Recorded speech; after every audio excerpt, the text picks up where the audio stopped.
হরে কৃষ্ণ। এখন আসন স্থাপন করে আসন গ্রহণ করার পর পাত্র স্থাপন করা হয়েছে। দেখুন,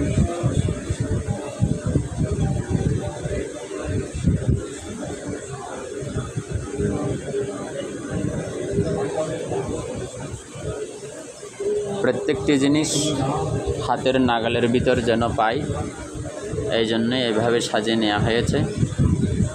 আর প্রত্যেকটি জিনিস যখন সংগ্রহ করবেন তখন একটাও যেন পরবর্তীতে খুঁজতে না হয় বা উঠে গিয়ে কালেকশন করতে না হয়, এই জন্য আগে থেকে সম্পূর্ণভাবে কি কি লাগে না লাগে সম্পূর্ণভাবে একটা থালার মধ্যে সংগ্রহ করে সাজিয়ে নিতে হবে।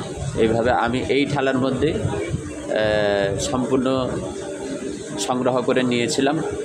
ওখান থেকে আমি পাত্র স্থাপন, আসন গ্রহণ করার পরে যে পাত্র স্থাপন, এই পাত্র স্থাপন এভাবে আমি সাজিয়ে নিয়েছি। এখন আমি প্রথমে গুরু পূজা করব।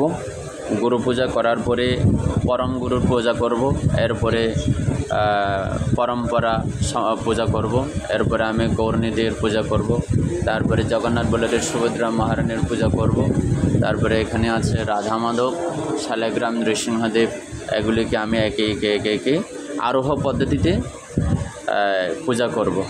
তো এভাবে ভগবানের অর্চন প্রতিদিন নিয়মিতভাবে প্রত্যেক ভক্তের করা প্রয়োজন।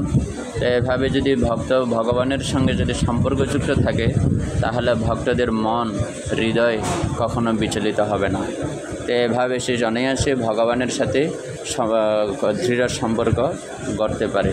হরে কৃষ্ণ কৃষ্ণ কৃষ্ণ হরে হরে, হরে রাম রাম রাম হরে হরে, হরি বল।